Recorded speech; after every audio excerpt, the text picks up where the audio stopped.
চিতা বা চুল্লি আমরা উল্লেখ করি, যেখানে দাহ করা হয় সব। তো এখানে একটি চিতা সাজানো হয়েছে। আমরা যেটা চিতা দেখেছি সেটা একজনের বা একসাথে দুজনের, তিনজনের। এখানে কিন্তু অর্ধলক্ষাধিক মানুষের চিতা সাজানো হয়েছে, আমরা উল্লেখ করব। এই যে নলবলে অবস্থা যেটা দেখছেন আপনারা, সে এখানে কাঠ দিয়ে অর্ধলক্ষাধিক মানুষের শ্মশানের যেটা চিতা, সেই চিতা নলবলে অবস্থাতে একটি সেতু নির্মাণ করা হয়েছে। এখানে এখানে যে কোনো সময় জনসাধারণ জনসাধারণ দুর্ঘটনার কবলে পড়তে পারেন, যে কোনো সময় আছে ভয়ঙ্কর প্রাণহানির আশঙ্কা। তো এটাকে যদি আমরা ব্রিজ না বলে, এটাকে যদি আমরা চিতা বলে থাকি, এটাকে যদি আমরা চিতা সাজানো হয়েছে সেটা বলে থাকি, তাহলে আমরা কোনো অংশে ভুল বলছি না। আমি আশ্চর্য হচ্ছি, আশ্চর্য হওয়ারই কথা, আপনারাও আশ্চর্য হবেন। ব্রিজ পার হচ্ছে গাড়ি, রুকনি নদী ব্রিজ পার হচ্ছে গাড়ি। তো আজ ঠিক 80 দিন, 13 সেপ্টেম্বর রাত 8:15 হঠাৎ ভেঙে পড়ে বাঘা শেরখান সেতু। ইতিমধ্যে আপনারা বিভিন্ন প্রচার মাধ্যমে সে বিষয়টি অবগত হয়েছেন যে আমাদের অসম রাজ্যের দক্ষিণ দলাইয়ের 4টি গাঁও পঞ্চায়েতের প্রায় অর্ধলক্ষাধিক জনসাধারণ সহ মিজোরামের এক বৃহৎ অংশের মানুষের জীবন জীবিকা নির্ভর করে এই বাঘা শেরখান সেতুর উপর। তো 80 দিন পর জনসাধারণের জন্য উন্মুক্ত করে দেওয়া হয়েছে একটি সেতু। আমরা সর্বপ্রথম কি সেতু, কে নির্মাণ করেছেন, কত টাকা ব্যয়, সে তথ্য আপনাদেরকে তুলে ধরার চেষ্টা করেছিলাম, যদিও এখানে আমরা এ ধরনের কোনো তথ্য ফলক আমাদের চোখে পড়েনি। যে বিষয়টি সব থেকে গুরুত্বপূর্ণ, এই সেতুটি আজ 80 দিন পর একটি সেতু নির্মাণ হয়েছে, যে সেতুটি নির্মাণ করা হয়েছে কাঠ এবং বাঁশ দিয়ে। হাস্যকর। আমি এজন্য আপনাদের ভিডিও শুরুতে উল্লেখ করেছিলাম আপনারা আশ্চর্য হবেন। আমি কিন্তু সম্পূর্ণ আশ্চর্যান্বিত। ঠিক এই মুহূর্তে এই 80 দিন পর ওপার থেকে কোন ধরনের বাহন, যেটা মোটরসাইকেল বা অটো, এই ব্রিজটি মোটরসাইকেল বা অটো পারাপারের জন্য খুলে দেওয়া হয়েছে। গতকালই খুলে দেওয়া হয়েছে। আমরা উল্লেখ করছি যে অত্যন্ত গুরুত্বপূর্ণ একটি সড়ক, সেতুটি ভেঙে যাওয়ার পরবর্তী সময়ে যে অর্ধলক্ষাধিক মানুষ ঠিক কিভাবে পার হবেন সে দিক বিবেচনা না করে ঠিক এরকমেরই একটি সেতু নির্মাণ করা হয়েছে এখানে, যেখানে কোনো প্রাইভেট বাহন, যেগুলোকে আমরা উল্লেখ করি ব্যক্তিগত বাহন, 4 চাকার যে সমস্ত ব্যক্তিগত বাহন, সেগুলো যাতে পারাপার করতে না পারে তার জন্য এই ব্রিজের সম্মুখেই আমরা আপনাদের উদ্দেশ্যে ছবি তুলে ধরবো। আর এখানে কিন্তু ব্যারিকেড লাগিয়ে দেওয়া হয়েছে। আমি যখন মোটরসাইকেল গুলো পার হচ্ছে তখনই এখানে অনুভব করছি যে ব্রিজটি দুলছে, ভূমিকম্পের মতো, যেমন ভূমিকম্প আমি অনুভব করছি। আর গতকালই খোলা হয়েছে, আজ এখানকার যেটা অবস্থা সেটা আপনারা দেখে নিন। আমি ভিডিও শুরুতে উল্লেখ করেছি, আরো একবার বলছি যে এই সেতুটি নির্মাণ করতে কত টাকা ব্যয় আর কোন প্রকল্পের আওতায় কে নির্মাণ করেছে সে ধরনের কোনো তথ্যফলক কিন্তু এখানে আমরা পাইনি। সরকারি টাকার অপচয় যে বিষয়টা আমরা উল্লেখ করব, এখানে সেই ব্রিজটি 13 সেপ্টেম্বর যখন ভেঙে যায় তার এক সপ্তাহের মধ্যে এখানে আরো একটি সেতু নির্মাণ করা হয়। যখন সেতুটি নির্মাণ করা হচ্ছিল তখনই আপনারা আমাদের এই চ্যানেলের পুরাতন ভিডিওগুলো যদি দেখে থাকেন বাঘা শেরখান সেতু নিয়ে, তাহলে আপনারা দেখতে পারবেন যে আমরা আশঙ্কা প্রকাশ করেছিলাম যে এই সেতু টিকবে না। আমাদের আশঙ্কাটি সত্যি হয়েছিল। মাত্র এক সপ্তাহের ভিতরে সেই বাঁশের নির্মিত সাঁকুটি তলিয়ে যায়। তার পরবর্তীতে অন্তত 15 দিন পর আরো একটি বাঁশের সাঁকু নির্মাণ করা হয়। যে বাঁশের সাঁকুটি টিকে ছিল মাত্র 24 ঘন্টা, বিকেলে উন্মুক্ত করে দেওয়া হয়েছিল। আর রাতের 24 ঘন্টা না, তার থেকেও কম সময় যখন উন্মুক্ত করে দেওয়া হয়, তার কিছু সময়ের ভিতরে সেই সেতুটিও নদীগর্ভে বিলীন হয়ে যায়। রুকনি পাহাড়ি নদী আমরা আগে উল্লেখ করেছি, আরো একবার উল্লেখ করছি, রুকনি পাহাড়ি নদী।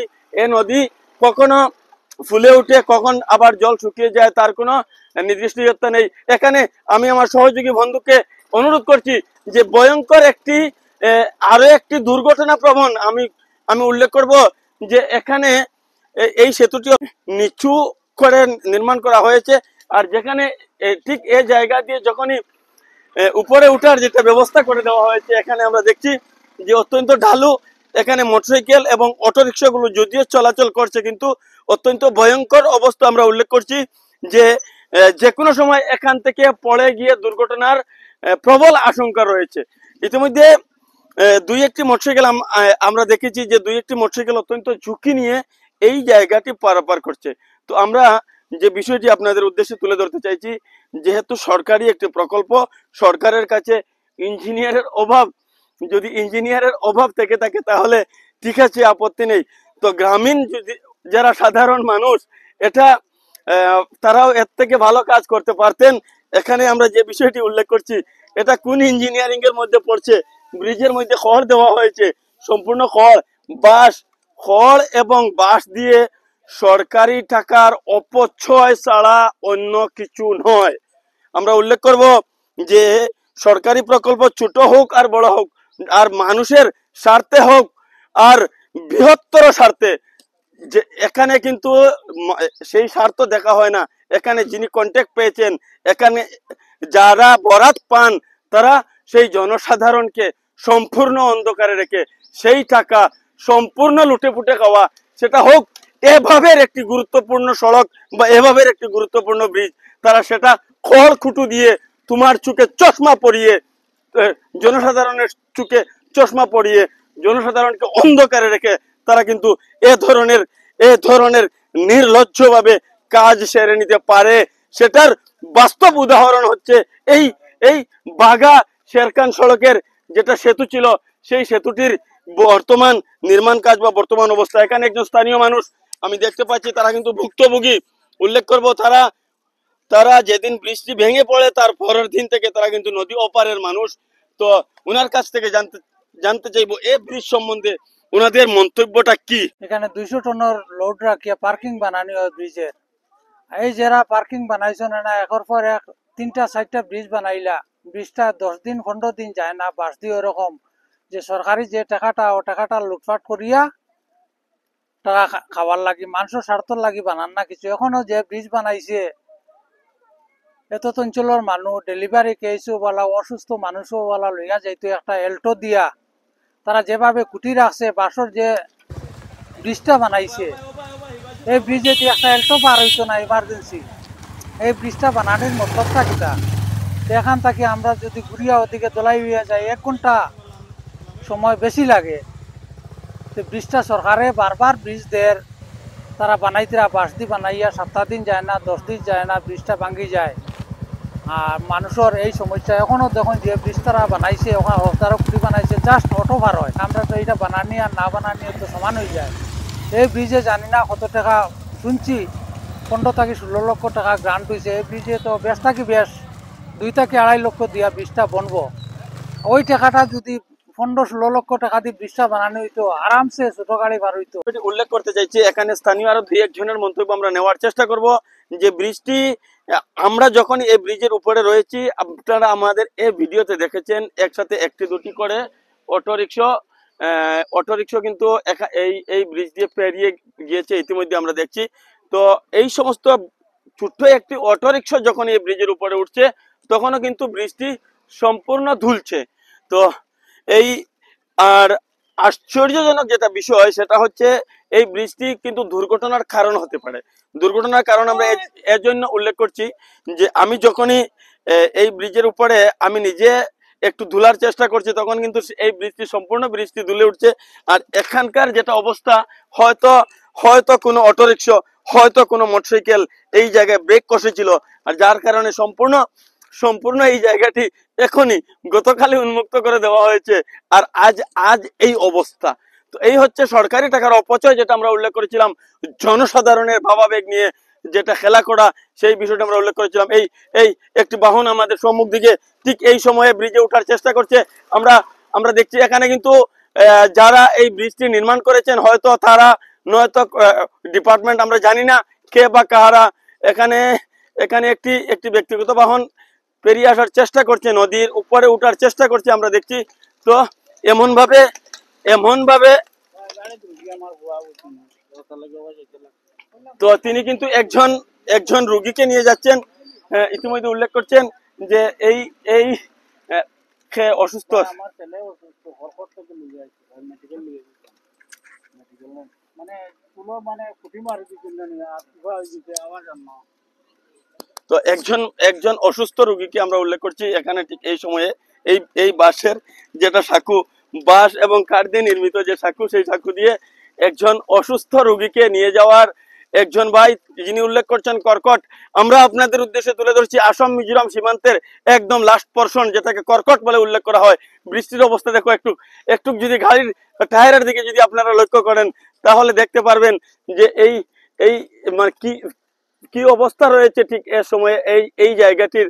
আমরা এখানকার যেটা অপচয় বলে আমরা উল্লেখ করব, যে সরকারি টাকার অপচয় আর জনসাধারণের কাজে আসলো না যে বিষয়টা, আর সেটা আর তার পরবর্তীতে এখানে যে এই এই একটি বাহন আমরা দেখেছি অত্যন্ত কষ্টে এই জায়গাটি পার হয়েছে। ফলে এত টাকা অপচয়ের প্রয়োজন ছিল না। এখানে যে দুইটি খুঁটি ইতিমধ্যে উল্লেখ করেছেন একজন স্থানীয় মানুষ, তিনি উল্লেখ করেছেন, আর আমরাও দেখতে পাচ্ছি এখানে দুইটি খুঁটি পুঁতে এই সংকীর্ণ করে দেওয়া হয়েছে, যাতে কোনো ধরনের বাহন, চার চাকার বাহনগুলো ঢুকতে না পারে। তো এখানে আমার সাথে আমার সহযোগী বন্ধু আমির হোসেন রয়েছে। আমরা আমিরের কাছ থেকে আরো কিছু তথ্য জানার চেষ্টা করব। এবং লজ্জাজনক বললেও কম বলা হবে, আপনারা নিশ্চয়ই এর আগে অবগত হয়েছেন যে 13 সেপ্টেম্বর রাতের বেলা হঠাৎ করে বাগা শেরখান সড়কের স্টার্টিং পয়েন্ট বাগাবাজারে রুকনি নদীর উপর থাকা পাকা সেতুটি ভেঙে পড়ে। তার পরবর্তীতে জনদুর্ভোগ চরম পর্যায়ে পৌঁছেছিল।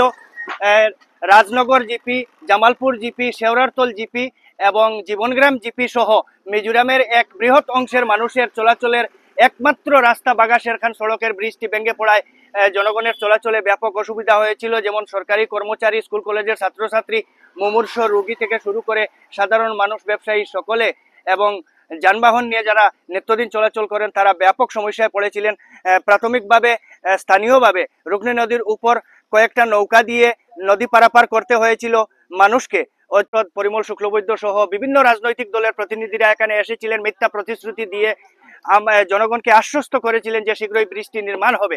জনগণ আশায় ছিলেন যে বৃষ্টি নির্মাণ হলে তাদের দুর্ভোগ কমবে, কিন্তু এ ধরনের কিছুই হয়নি। বৃষ্টি ভেঙে পড়ার কয়েকদিনের মধ্যে দেখা যায় সিরিয়ালি একটা একটা করে মোট 3টা বাঁশের সাঁকো তৈরি করা হয়েছিল, যা জনগণ সাদা তুলে, আমরা বিগত দিনে দেখেছি জনগণ সাদা তুলে কোনো একটি খালের উপর, নালার উপর একটা বাঁশের সাঁকো তৈরি করেন। সেইভাবে সরকারিভাবে রুকনি নদীর উপর বাঁশের সাঁকো তৈরি করে দেওয়া হয়েছিল। তখন জনগণ আশঙ্কা প্রকাশ করেছিলেন যে এই বৃষ্টি টিকবে না। ঠিক 2 দিন, 4 দিন, 5 দিনের মধ্যে জলের তুলে এই ব্রিজগুলি ভেঙে পড়েছিল।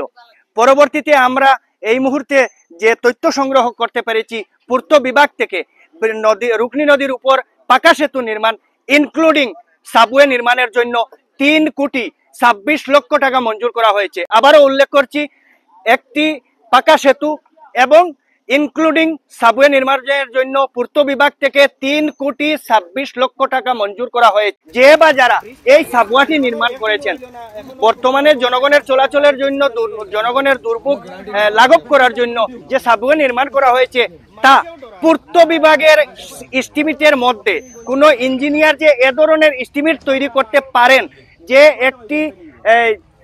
একটি গুরুত্বপূর্ণ সড়কের, গুরুত্বপূর্ণ নদীর উপর, গুরুত্বপূর্ণ একটি ব্রিজের উপর এই ধরনের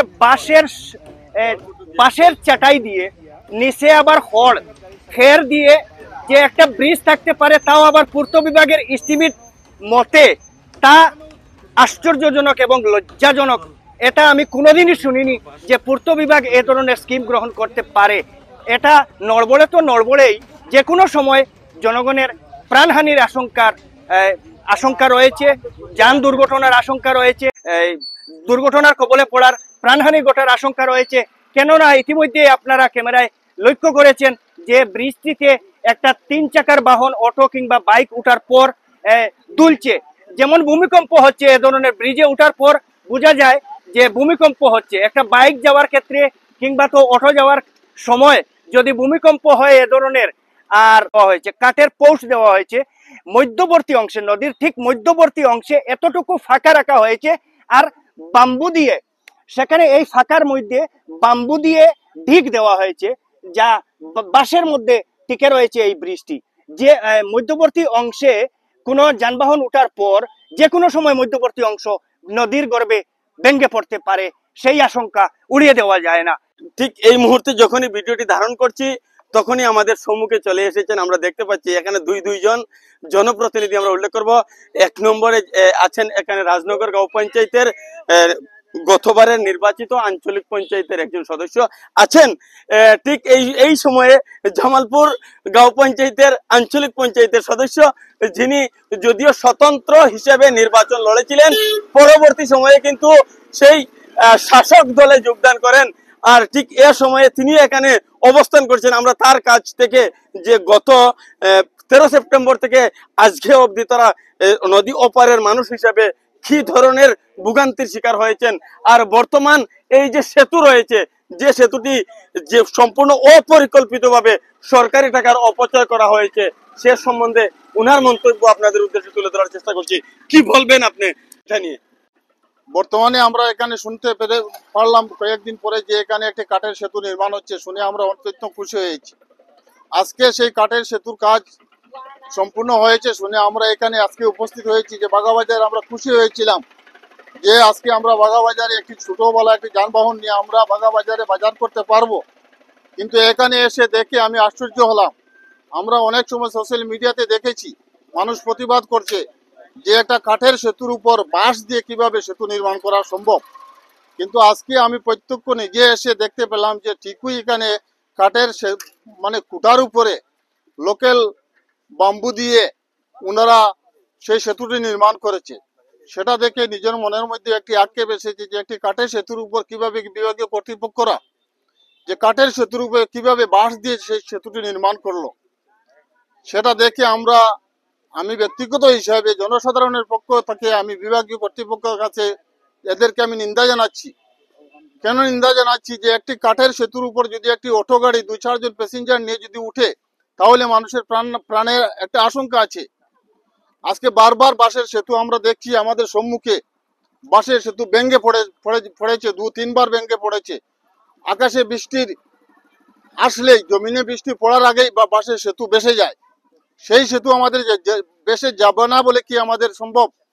সেই সেতুটি আমাদের আশঙ্কা যে সেই সেতু মানুষ একটি অটো গাড়ি নিয়ে পার হওয়া সম্ভব নয়। আমরা এই কথা বারবার জানাচ্ছি, সোশ্যাল মিডিয়ার মাধ্যমে বারবার প্রতিবাদ করা হচ্ছে, জনসাধারণও প্রতিবাদ করা হচ্ছে। এরপরেও কেন বিভাগ সেই সেতু নিয়ে কোনো ভূমিকা পালন করছে না? যার জন্য আমি আবারও বিভাগের কাছে আবেদন রাখছি, আমাদের বর্তমান যে সাংসদ, বর্তমান যে আমাদের এমএলএ মহোদয় আছেন, আমি ওনাদেরকে সেই সেতুটি পুনরায় এসে পরিদর্শন করার জন্য আমি আহ্বান জানাচ্ছি। আপনারা আসুন, এসে আমাদের জনসাধারণের যে দুর্ভোগের শিকার আমরা হচ্ছি সেগুলা সরজমিন তদন্ত করে জনসাধারণের কথা চিন্তা করে একটা স্থায়ী সমাধানের জন্য আমাদের সেই যে সেতু, পাকা সেতু নির্মাণ হওয়ার আগ পর্যন্ত আমরা যেভাবে বাগাবাজারে গিয়ে, দলাই বাজারে গিয়ে যাতে আমাদের জনসাধারণ বাজার হাট করতে পারে, সেইটুকু আমাদের ব্যবস্থা করে দেওয়ার জন্য আমি বিনীত অনুরোধ রাখছি।